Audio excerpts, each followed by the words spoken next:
다정한 남각정 다락방TV입니다. 오늘도 저의 다락을 찾아주셔서 감사드리고요. 사연 시작해보도록 하겠습니다. 저희 신랑은 요리를 하는 사람이었습니다. 제가 다니던 회사 근처에는 백반집이 몇 개가 모여 있었는데 저는 신랑 가게 백반을 가장 좋아했습니다. 그래서 일주일에 3번 이상은 가서 하루는 고등어 정식, 하루는 갈치 정식, 그런 식으로 기분에 맞게 백반을 주문해서 먹었는데 아무래도 자주 다니다 보니 서로 얼굴도 트게 되었는데 당연히 알바나 뭐 가게 사장님의 친척쯤 될 거라는 저의 생각과는 달리 신랑은 그 백반집의 사장님이었고 얼마 전 외삼촌에게 가게를 넘겨받았다고 했습니다. 그래서 그렇구나. 사장님이 바뀌셨는데도 맛이 그 맛 그대로라 너무 좋다고 번창하시라면서 인사를 하고 나왔고 그렇게 이야기를 나눈 이후 밥을 먹으러 갈 때마다 신랑이 반찬을 더 챙겨주기도 하고 식후에 과일도 주기도 하면서 좋은 관계를 유지하고 있었어요. 1년 정도 신랑과 손님과 밥집 사장님의 관계를 유지하고 있었기 때문에 저도 딱히 연인이라거나 그 이상의 관계를 기대하진 않았는데 하루는 제가 회사에서 일도 엄청 꼬이기도 하고 상사한테 깨져서 울적한 날 집에 가서 밥을 해먹기도 귀찮아서 그 밥집을 들렀어요. 그리고 평소처럼 백반을 주문했는데 그날은 기본 백반 메뉴에 없는 제육이 함께 나왔고 사장님이 서빙을 해주시면서 오늘 기운이 없어 보인다며 힘내라고 주는 서비스라는 말을 해줬는데 그날부터 신랑이 달리 보이기 시작했습니다. 별거 아닌 제 기분과 분위기를 챙겨주는 신랑에게 남다른 마음이 생겼던 거죠. 그리고 저는 그날을 기점으로 하루가 멀다 하고 그 백반집에 가서 밥을 먹었고 결국 사석에서 신랑을 만나게 되었습니다. 저의 열띤 애정 공세에 신랑도 넘어오게 된 것이죠. 연애를 하다가 첫 명절날 저는 고향에 가야 하는데 기차표를 구하지 못해서 어쩔 수 없이 집에서 있으려고 했는데 신랑이 본인 집에 놀러를 오라고 해서 갔더니 시부모님들이 있으셨고 그날 어영부영 시부모님께 인사를 한 것을 계기로 저희는 결혼을 준비하게 되었습니다. 처음 결혼을 준비할 때에는 아무런 문제가 없었어요. 저보다 경제적으로 여유가 있는 신랑이 신혼집을 준비해줬고 저는 혼수를 준비했습니다. 금액적으로 계산해보면 3대7 정도로 준비를 했던 것 같습니다. 신랑과 결혼을 하고 시댁에 인사를 드리고 저희 집에도 인사를 하고 모든 것이 순조로웠고 신랑도 한결같이 성실했습니다. 저는 퇴근하고 컨디션이 괜찮은 날이면 신랑이 가게에 들러서 일을 돕거나 집에 가서 집안일을 했었고 신랑도 힘들지만 집에서 함께 집안일을 도우며 남들이 하는 만큼 그렇게 지내고 있다고 생각을 했습니다. 그러다가 저희 부부에게도 아이가 생겼습니다. 저는 아이를 갖게 되고 얼마 뒤 퇴사를 하고 가정에 전념했어요. 평소에 주방을 신랑이 그 이외에 청소나 빨래와 같은 일들은 제가 했었는데 일을 그만두고 난 이후부터는 부족한 실력이지만 아침밥을 해서 신랑을 챙겨주고 낮에는 집안일을 하고 소소하지만 책을 읽거나 베넷 저고리를 만들며 태교를 하기도 했습니다. 그렇게 초반에는 모든 게 다 좋았습니다. 그렇게 몇 달이 흐르고 저는 점점 배가 불러오면서 신랑에게 부탁해야 하는 것들이 많아지게 되었어요. 잠이 점점 많아져서 집안일을 소홀히 하게 되었고 배가 불러서 혼자 머리를 감기가 힘들어졌습니다. 그리고 산책을 할 때에도 걷는 게 뒤뚱뒤뚱 느려서 신호등도 시간대에 건너기가 힘들더라고요. 신랑도 처음 몇 번은 제가 먹고 싶다는 음식을 사주거나 머리를 감겨주는 걸 도와주긴 했는데 언젠가부터 귀찮아하더니 제가 밤에 뒤척이는 걸로도 쉽게 짜증을 내더라고요. 저는 신랑이 왜 변했는지 알고 싶었지만 제가 알 수 있는 범위 내에서는 없었어요. 그리고 혼자 끙끙거리며 스트레스를 받다가 하루는 신랑에게 이야기를 했습니다. 당신 요즘 나한테 뭐 화난 거 있어? 아니, 그런 거 없어. 그럼 내가 이제 귀찮아진 거야? 그런 거 아니고 그냥 일이 바빠서 그래. 별일 없는 거지? 그래, 걱정 마. 내가 요즘 예민해서 그래. 미안해. 신랑은 아무 일도 없다고 말을 하지만 그 사람의 태도는 함께 이야기를 나눈 후에도 좀처럼 나아질 기미가 없었습니다. 나중에는 장 보는 것도 그냥 배송을 시키고 머리를 감는 것도 주기적으로 미용실을 이용하게 되었어요. 제 소소한 취미생활이었던 산책도 언젠가부터 신랑 없이 혼자 하게 되었고요.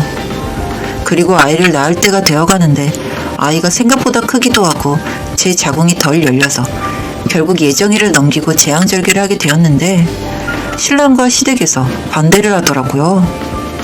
병원의 적극적인 설득으로 수술 계획을 잡고 수술을 했습니다.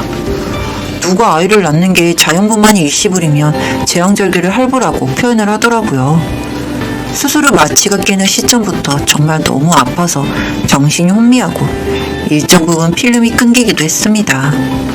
그때 신랑이 곁에 있어줬는데 엄청 당황하면서도 저에게 참으라고만 하더라고요. 그렇게 친정엄마가 오시고 나서야 신랑은 병실에 있는 의자에 앉아서 쉬었고 저희 엄마는 저를 부축해서 화장실이며 밥 먹는 것 그리고 걷는 것까지 곁에서 챙겨줬습니다. 신랑이 곁에 있었지만 이런 건 엄마의 손길이 좋을 거라고 하면서 돕는 신용도 안 하더라고요. 그때 신랑에게 정이 좀 떨어졌던 것 같네요. 그리고 신랑과 함께 아이를 보러 갔는데 신랑이 아이를 보고 미간을 찌푸리더라고요. 그리고 하는 말이 애가 왜 저렇게 각질도 많고 퉁퉁하냐고 하길래 아직 나온 지 얼마 안 돼서 그렇다. 다들 저렇게 생겼다만 말을 했는데 신랑의 표정이 영 찜찜했습니다. 그리고 조리원에서 함께 잠을 자는데 신랑의 카톡이 울리더라고요. 신랑이 피곤해서 먼저 자고 있어서 휴대폰을 무음 모드로 바꿔두려고 휴대폰을 집어 들었는데 미리 보기 화면이 떠서 보니까 애 얼굴이 빠았다. 그게 눈이 띄더라고요. 그래서 저도 모르게 카톡방을 들어가 봤는데 신랑이 그동안 저랑 아이 욕을 해둔 게 보였습니다. 좋다고 따라다녀서 결혼해줬더니 이제는 머리까지 감겨달란다. 지가 상전이다. 그래도 예전엔 몸이라도 봐줄만 했는데 배고 가슴 이거 터질 것 같다. 이제 성욕도 안 생긴다. 애 낳았는데 바람 빠진 풍선인 것 같다. 이래서 결혼하면 여자가 아니라 가족이라고 하나 보다. 아이 얼굴 봤는데 그 바람에 애 얼굴로 갔나 보다. 애 엄마가 자연분만을 안 하고 배째서 애 낳는단다. 이거 모성이 없는 거 아니냐? 천년병 걸린 애도 아니고 뻘겋고 빵빵하고 못생겼다. 아빠가 이런 말 하면 안 되지만 진짜 못생겼다. 그리고 유축하는 거 본 적 없지? 젖소가 따로 없다. 손이 부들부들 떨렸습니다. 제 한 목숨 걸고 애를 낳았더니 저런 식으로 뒤에서 말을 하고 있었다는 게 치가 떨렸고요. 정말 제가 알던 사람이 맞는지도 모르겠더라고요. 그날 전몸살도 심하고 아픈데 그 카톡 내용이 계속 생각이 나서 밤새 잠을 잘 수가 없었습니다. 다음날 신랑은 그대로 출근을 했고 저는 한참을 울기만 했습니다. 그렇게 울고 있으니 시어머니가 오셨고 제가 미처 보지 못해서 우는 걸 멈출 수가 없었습니다. 아가, 아직도 많이 아파? 아니요, 괜찮아요. 무슨 일 있는 거야? 아니요. 그렇게 말을 아끼려 했는데 너무 울어서 그런지 감정에 치우쳐서 그런지 시어머니께 울면서 전날 봤던 걸 다 이야기해버렸습니다. 당연히 팔은 안으로 굽는다고 신랑은 편들 거라는 예상과는 달리 시어머니는 엄청 화를 내시면서 바로 전화기를 꺼내드셨어요. 너 지금 어디냐? 당장 이리 와! 시어머니의 부르렁 같은 외침을 끝으로 전화는 끊겼고 1시간 뒤 신랑이 왔습니다. 시어머님은 신랑이 오자마자 뺨 3대를 연달아 짝짝짝 때리시는데 신랑은 미동도 없이 서 있었습니다. 너 얼마나 집구석을 우습게 만들고 다니는 거야? 건강하게 출산했으면 축하는 못할 망정. 젖소는 뭐고 바람 빠진 풍선은 뭐야? 나도 젖소고 바람 빠진 풍선이냐? 그렇게 이야기하면서 시어머님은 신랑의 정강이를 세게 팍 하며 찼습니다.